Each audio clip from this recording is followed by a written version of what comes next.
Welcome to my channel. In this video, I will talk about non-small cell lung cancer. Non-small cell lung cancer includes 4 histologic subtypes of lung cancer: squamous cell carcinoma, adenocarcinoma, large cell carcinoma, and bronchial carcinoid tumor. Let's start with squamous cell carcinoma. Squamous cell carcinoma. Squamous cell carcinoma, or SCC, makes up about 20% of primary lung cancers and is most commonly seen in male and smokers. It usually develops in the central parts of the lungs, affecting the major airways. Histologic examination of the tumor reveals sheets or nests of malignant squamous cells with eosinophilic or pinkish cytoplasm and distinct borders. Squamous cell carcinoma is characterized by the presence of keratinization and/or intercellular bridges. The squamous cells often produce keratin, and this keratinization may be seen in individual cells as markedly eosinophilic cytoplasm, or it may form circular clusters of keratin called keratin pearls. The squamous cells also have intercellular bridges. They are desmosomes that connect squamous cells together. They appear as intercellular lines or bridges connecting the cells, so they are also called desmosomal connections. When the tumor is large and bulky, it may undergo central necrosis, and the necrotic foci may result in cavitation. So squamous cell carcinoma may be seen in chest X-ray as a cavitary lesion. In immunohistochemical staining, SCC stains positive for cytokeratin, the tumor marker for squamous cell tumors. So how does this happen? Squamous cell carcinoma usually results from malignant transformation of bronchial epithelium. It is often preceded for years by squamous metaplasia or dysplasia in the respiratory epithelium of the bronchi, which later transforms to carcinoma in situ. The normal respiratory epithelium is a pseudostratified ciliated columnar epithelium adherent to the basal membrane. It has the mucociliary clearance mechanism to propel inhaled particles toward the oropharynx. After exposure to chronic insults, such as cigarette smoking, the normal pseudostratified ciliated columnar epithelium is replaced by squamous metaplasia as a form of adaptation. The bronchial epithelium turns from one-layered columnar to stratified squamous epithelium. This transition is initially adaptive response to smoking because squamous cells are more resistant to irritation than columnar cells. But it does not have cilia and goblet cells, the main components of mucociliary clearance, and this reduced mucociliary clearance increases the risk of respiratory infection. This metaplasia as adaptive response is similar to that seen in Barrett esophagus. The squamous bronchial metaplasia is reversible when smoking is discontinued, but if smoking continues, the squamous metaplasia can progress to squamous dysplasia and squamous cell carcinoma. In squamous dysplasia, there is disordered growth characterized by large hyperchromatic nuclei with a high nuclear to cytoplasmic ratio, reflecting increased DNA content, along with increased cell pleomorphism and elevated mitotic activity. There is also architectural disarray, marked by a loss of apicobasal polarity.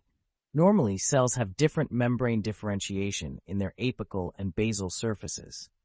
However, in dysplasia, the basement membrane is still intact, and there is no tumor in the subepithelial stroma. When dysplasia becomes severe and involves the full thickness of the epithelium without penetrating the basement membrane, the lesion is called squamous cell carcinoma in situ. These cells of the carcinoma in situ have the same cytologic nuclear features as invasive carcinoma, but they have not yet acquired the ability to invade beyond the basal membrane. Once the tumor cells have broken through the basement membrane and invaded surrounding structures, it is now called invasive squamous cell carcinoma, and it can metastasize throughout the body. Clinically, the symptoms of squamous cell carcinoma arise both from the tumor's local invasion and its distant metastasis. In addition, squamous cell carcinoma is associated with a paraneoplastic syndrome known as humoral hypercalcemia of malignancy, HHM. Humoral hypercalcemia of malignancy. In squamous cell carcinoma, the hypercalcemia is caused by the ectopic release of parathyroid hormone-related peptide, PTHrP, by the tumor cells. Hypercalcemia of malignancy refers to elevated serum calcium associated with tumors, which can occur either due to osteolytic bone metastasis or the release of PTHrP. When the hypercalcemia is due to PTHrP, it is specifically called humoral hypercalcemia of malignancy. PTHrP is a peptide similar to parathyroid hormone, PTH, and mimics its actions by binding to the same PTH receptor in bone and in the distal convoluted tubule of the kidney. As a result, PTHrP increases renal calcium reabsorption into the blood and promotes phosphate excretion into the urine. It also increases gastrointestinal calcium absorption and stimulates osteoclastic bone resorption, together leading to elevated serum calcium. So how do you distinguish humoral hypercalcemia of malignancy due to squamous cell carcinoma from hypercalcemia of malignancy due to osteolytic metastases? To distinguish HHM from hypercalcemia caused by osteolytic metastases, one should assess serum levels of PTHrP, intact PTH, and review a bone scan. In humoral hypercalcemia of malignancy, laboratory findings typically include an elevated serum PTHrP level and a low serum intact PTH due to negative feedback, with a normal bone scan. In contrast, hypercalcemia due to osteolytic metastases generally shows low serum intact PTH and PTHrP levels, along with skeletal metastatic lesions evident on the bone scan.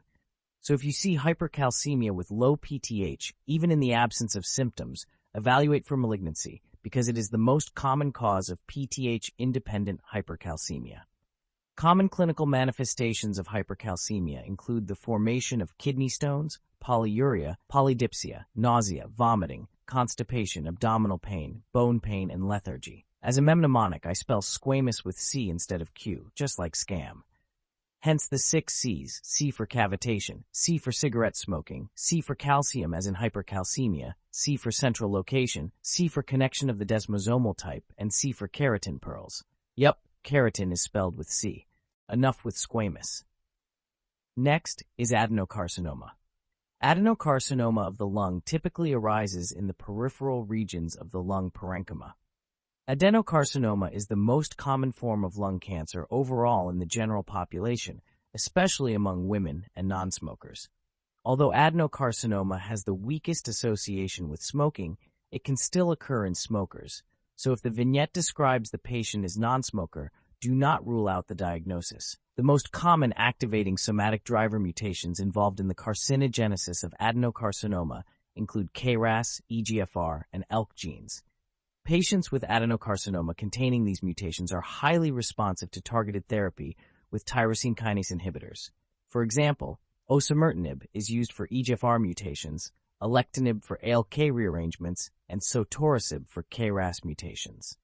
The histopathology of invasive adenocarcinoma is characterized by cuboidal to low columnar, hyperchromatic cells exhibiting glandular differentiation, manifested as gland formation or intracytoplasmic mucin production. As a result, these tumor cells typically stain positive for mucin.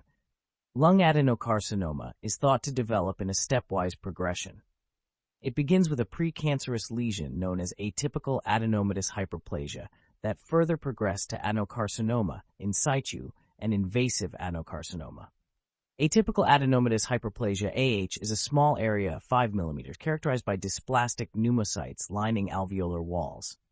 As more genetic mutations accumulate, AAH can progress to adenocarcinoma in situ, AIS.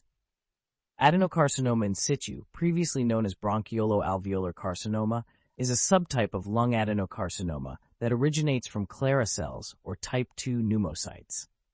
It is a larger lesion, up to 3 cm in diameter, and is composed entirely of dysplastic columnar cells that show more pronounced cytologic atypia than seen in AAH.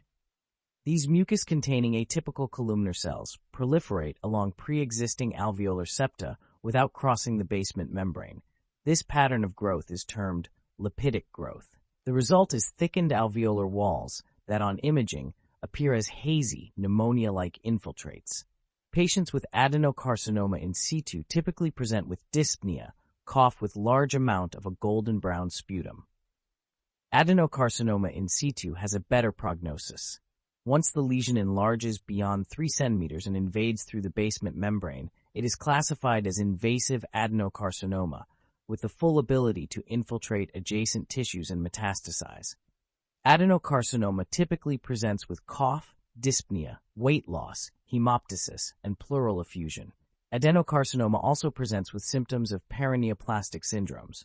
There are 3 paraneoplastic syndromes associated with adenocarcinoma of the lung: dermatomyositis or polymyositis, migratory thrombophlebitis, Trousseau syndrome, and hypertrophic osteoarthropathy.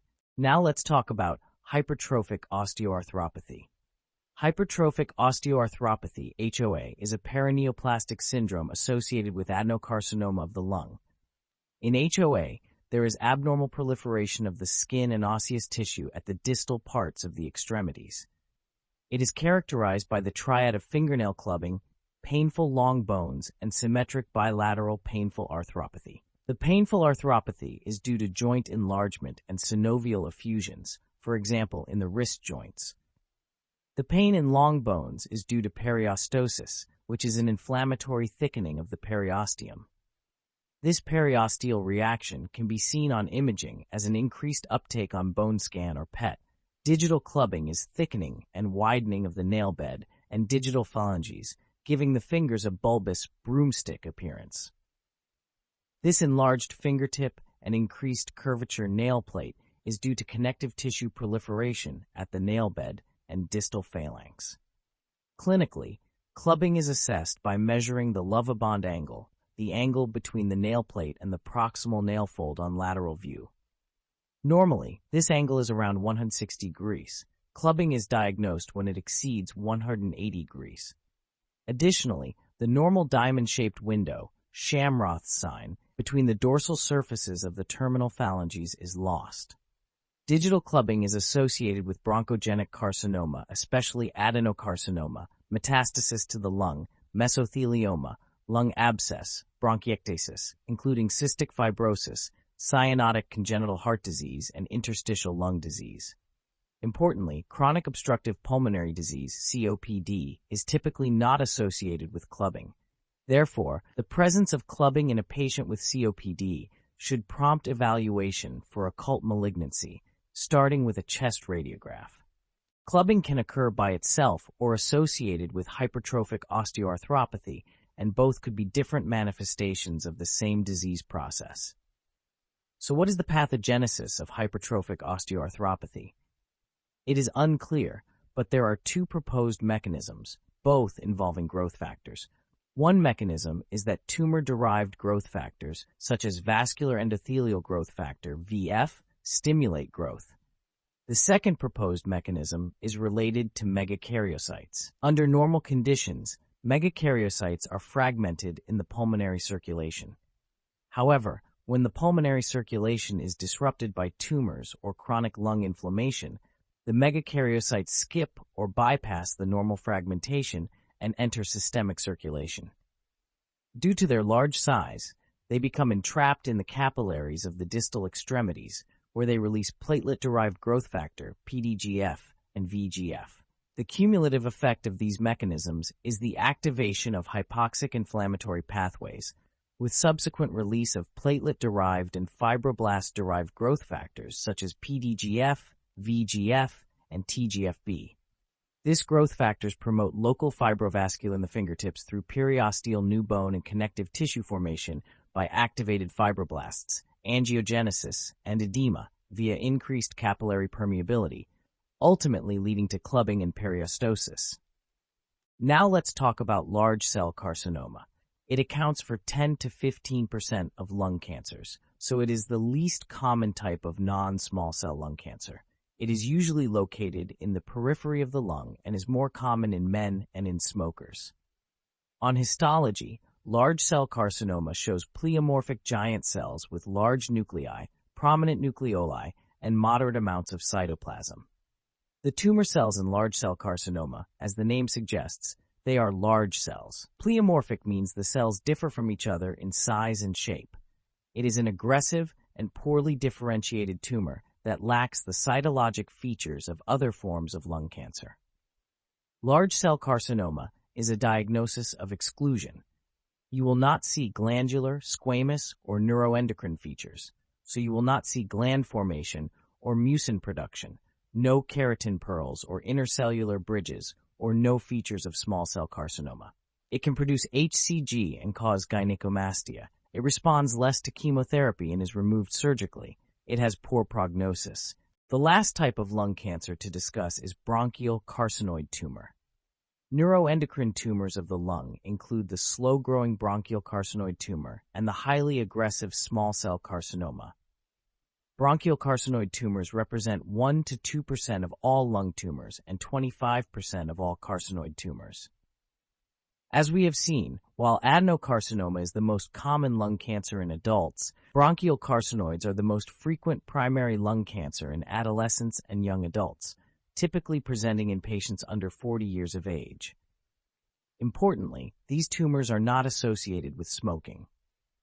Carcinoid tumors may arise both centrally and peripherally, but they are more common in the central airways. On gross examination, the central tumors grow as polyp-like mass that project into the lumen of the bronchus. So on a CT scan with IV contrast, the tumor appears as hypervascular with endobronchial component. Bronchial carcinoid tumors are slow-growing neuroendocrine tumors that originate from neuroendocrine cells known as Kolchitsky cells. In histopathology, the bronchial carcinoid tumor shows nests of tumor cells arranged in a rosette pattern, separated by a fibrovascular stroma. The term rosette refers to tumor cells organized around a central space, a common feature in neuroendocrine tumors. The tumor cells of bronchial carcinoid have a moderate amount of eosinophilic cytoplasm and a round nucleus with a characteristic salt and paper chromatin pattern, i.e., the chromatin is dispersed with fine and coarse clumps. On electron microscopy, the tumor cells show dense core neurosecretory granules that are characteristic of other neuroendocrine tumors, and by immunohistochemistry, these granules stain positive for chromogranin A. Clinically, bronchial carcinoid tumors may cause symptoms from mass effect, and less commonly, from its ability to synthesize hormones, resulting in carcinoid syndrome. Carcinoid tumors in the proximal airways can lead to hemoptysis, cough, wheezing, dyspnea, and recurrent post-obstructive pneumonia due to bronchial obstruction. Only about 5% of bronchial carcinoid tumors can release serotonin and cause carcinoid syndrome. Bronchial carcinoid tumors do not have to metastasize to the liver to have symptoms of carcinoid syndrome, but most bronchial carcinoid tumor cells do not produce serotonin to cause carcinoid syndrome because they lack the enzyme aromatic amino acid decarboxylase that converts 5-hydroxytryptophan to serotonin. Carcinoid syndrome is more commonly seen with gastrointestinal carcinoid tumors that metastasize to the liver. Carcinoid syndrome is caused by carcinoid tumor secretion of serotonin, histamine, and kinins, which lead to diarrhea due to increased peristalsis, bronchoconstriction and wheezing, skin flushing, and right-sided valvular heart disease. There is an increased 5-HIA in the urine. 5-HIA is a metabolite of serotonin. I have a separate video about carcinoid syndrome, and please check it out in my channel. Diagnosis of bronchial carcinoid tumors is with chest CT, followed by bronchoscopy with biopsy. Treatment is surgical resection. Most bronchial carcinoids do not metastasize to distant sites, and they have an excellent prognosis. Thank you for watching this clinical overview. If you found the video helpful, please like, share, and subscribe, and don't forget to leave your comments below. Until next time, happy studying and good luck.